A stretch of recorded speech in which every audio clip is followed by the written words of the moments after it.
It's round 2 of Shamkir 2019, and I'm going to take you through the game between the current world champion Magnus Carlsen and former world champion Viswanathan Anand. So Carlsen with the white pieces, and he's going for a solid start, very orthodox, not bothering with the fianchetto today, but playing a main line. He's using his world championship preparation, and Anand plays solidly with the Queen's Gambit declined. So this is the line that Magnus had prepared in London for Fabiano Caruana, and looks like he's keen to use his analysis from there. Again, why not? I'm sure he knows it in incredible depth. So he's testing Vichy. And now Carlsen played in exactly the same way as the match. Rook d1, castle's queenside is possible there. And rook d8. So Vichy is copying Caruana's recipe. And bishop e2, it's all exactly the same as one of their match games so far, knight e4. Now here is where Carlsen, in the match against Caruana, castled on the king side. But actually he got no advantage in this position. h6 stops, knight g5. The knight came back to e7, that's a solid move. And again, excellent move, bishop d6. And basically Carlsen couldn't get anything from this position. So what did Carlsen do today? Well, instead of castling, he took on d5 first. And that's an interesting move, because if black wants to, it's possible just to recapture with the pawn, but this goes into quite a sharp position after rook takes pawn, rook takes rook, queen takes knight. So for the moment, white is an exchange down, but after this, castle's kingside, now the rook is attacked. There's also the idea to play knight g5. And, well, there's also b4 in the air as well. Just for a moment, black's pieces look very poorly placed, and white looks excellently placed. So that's the game position. Carlsen has just taken on d5, the first new move of the game. So, very sensibly, Vichy exchanged on c3, and only then recaptured on d5 and castles. So Carlsen potentially angling to play knight g5, so therefore h6. And that's also a useful move for when the bishop will come to e6. So yeah, it rules out knight g5 completely. So a4. Yeah, there could be a moment when that would be en prise, and it's useful just to gain a little bit of space on the queen side. Bishop d6, excellent move from Vichy. It's another point of playing h6, so the bishop can't run away. So Carlsen has to exchange bishops, so that just eases some of the congestion in black's position. Black can now move on the dark squares without any hassle. And c4. Well, Carlsen was playing his moves very, very quickly, right up to this point, and even for a couple moves more. So he's clearly in his home prep, and even the rate that Anand was playing shows that this position is probably familiar to Anand as well. Bishop e6. You know, black is pretty solid here. And the rook goes back, and rook b1. There's just a little bit of pressure, and you could perhaps argue that this bishop is not beautiful because it's, you know, just blocked by this pawn. Actually, it serves a useful purpose, protecting that, while black's pieces move around that d pawn. So it's not a disaster, this position, by any stretch for black. Black is very, very comfortable here. Queen b2 played. If knight d4 immediately, which is kind of the move we'd like to play, then that would be exchanged. And, well, if white could organise some pressure on b7, then of course he'd be better. but b6. Okay, this is a bit more double-edged. I mean, Carlsen could potentially try that. There's also the idea just to play bishop round here as well is perhaps possible. In any case, Carlsen went for queen b2.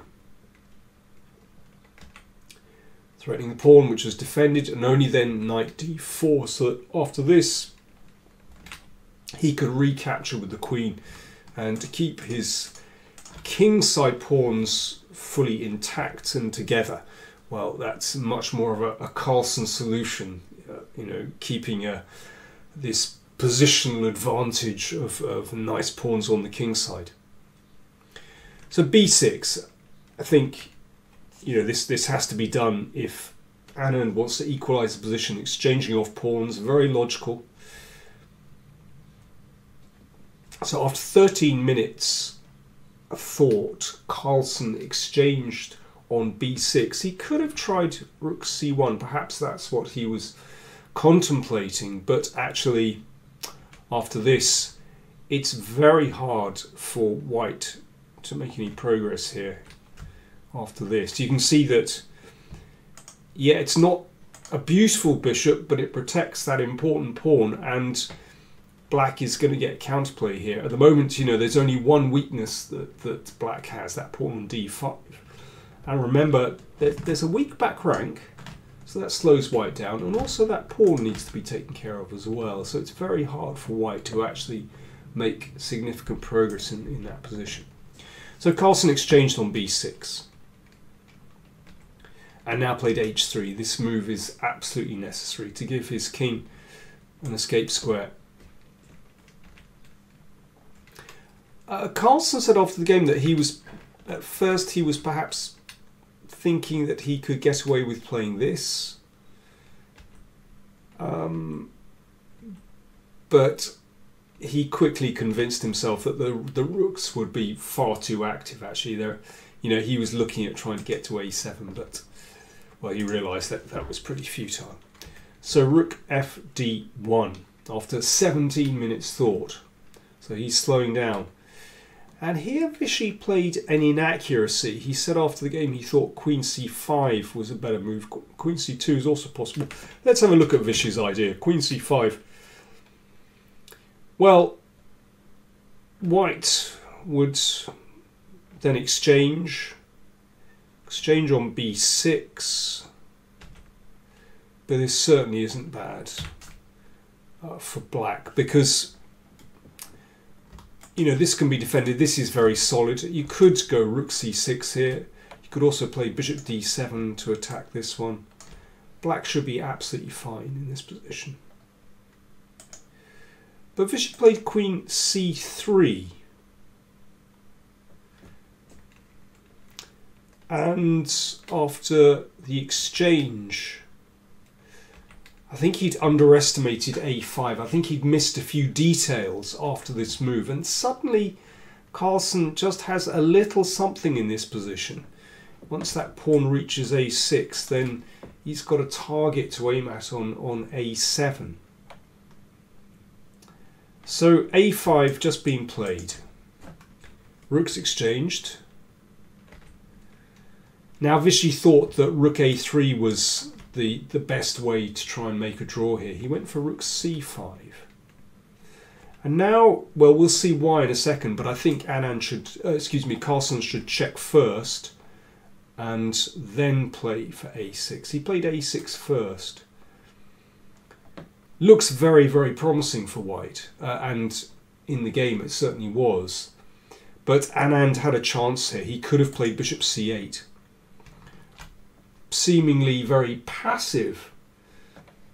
However, it's not possible for white to make progress, and here's why. So rook b8 looks tremendous for white. Anand rejected this because he thought that after king h7, rook b7 was the trick. Well, here it works. So obviously threatening two pawns, and if that's taken, it starts to get very tactical. So the rook can't go behind the pawn to stop it because of the bishop.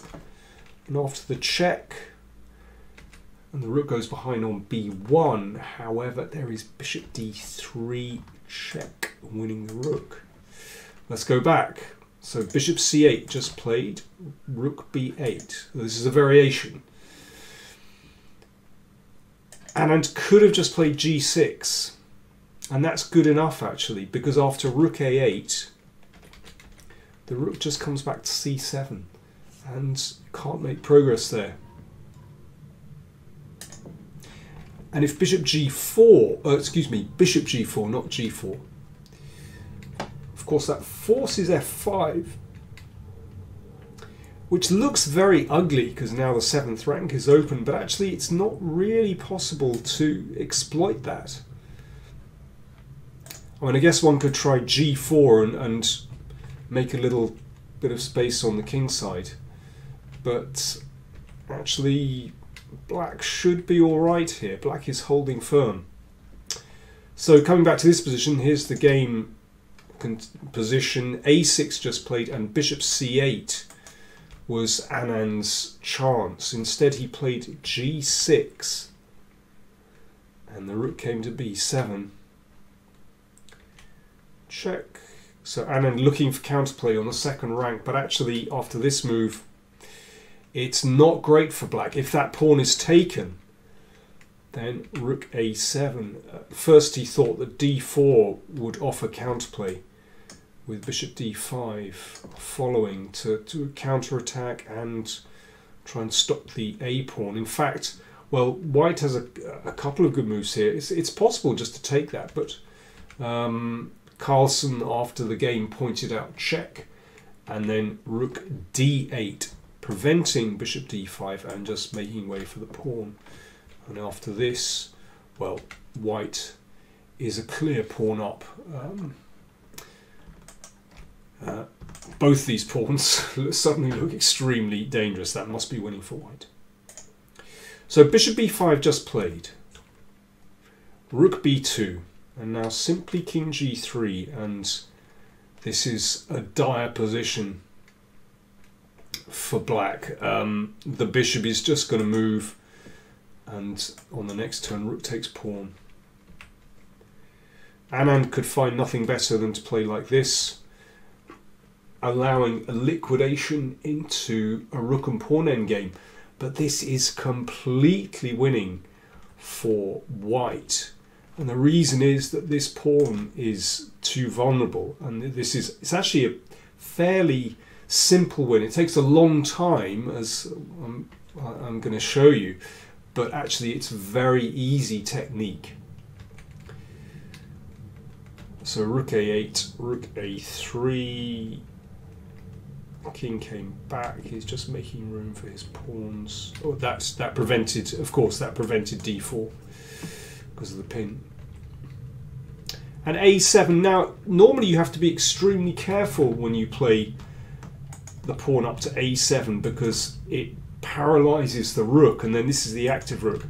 But Carlsen, of course, understood very well that this is a winning position because actually now the king can take the pawn. This is the point. I mean, these positions are so standard, and it's, well, I think to every serious player, you know when to push to a7 and when not to, and of course Carlsen understands this very well. Well, he demonstrated a winning procedure after the game, and let's just have a quick look at this. So what about h4, just to try and shut in the king? So, I mean, I think there are various ways to win this position, but this is very thematic. So, first of all, he's cleared up the king position, and now what he's going to do is bring the king over to take this pawn. Of course, black can only wait in this position, because the rook can't move away from the a file, because the rook will just move across and the pawn goes here. The king can't shuffle across here because there'll be a check and queen. So basically both king and rook are severely restricted in their movements. So that's why the white king is free just to stroll across the board. The rook has to move, and then the king can come up the board and approach the d-pawn. And here's the trick. Black cannot defend that d-pawn with the rook, with rook check, because then king b6 wins. The rook moves away, and then the rook moves anywhere, and a8 queen. So white wins that pawn by force. Remember, if the king tries to defend, then rook e8 wins. So let's say here, king takes pawn. Right, that's step one, to win that pawn. Okay, step two is to advance the pawns on the king side. I mean, black can defend in various ways, but this is roughly the technique. So we'll advance the pawn all the way to h6. Of course, remember that rook can't move away because the rook moves and then a8. So black can only wait. So first of all, we put the pawn on h6. Of course, king takes pawn allows rook check and a8. So now the king is restricted. It simply can't move, because if it comes up here, then again rook g8 wins. Now what we need to do is approach the f-pawn, so that f-pawn can no longer be protected by the king. We can't do it via d6 because the rook will station itself on a5, and after king e7 then rook takes pawn check. That's the difference. So the king has to approach from the other direction. And now the threat is to play king f6, so therefore rook a6. So this is actually forced. And now we have to put black in Zugzwang, which we can do with king g5. So the black king can't move. If the rook goes this way, then king f6 will win. So rook check. And now a little bit of triangulation. King f4. The rook goes back to a6, has to return behind the pawn. King f5. Now it's black to play with that little bit of triangulation. And this is Zugzwang. So when the rook goes here, for example, then king f6. And this wins the f-pawn, and then the e-pawn rolls through. So, for example, check. Rook goes back and we win this one, and then that one goes through. There we go. A long process, but actually very logical and really unstoppable. Okay, so here's the game continuation. h4 wasn't played. Instead, rook a2.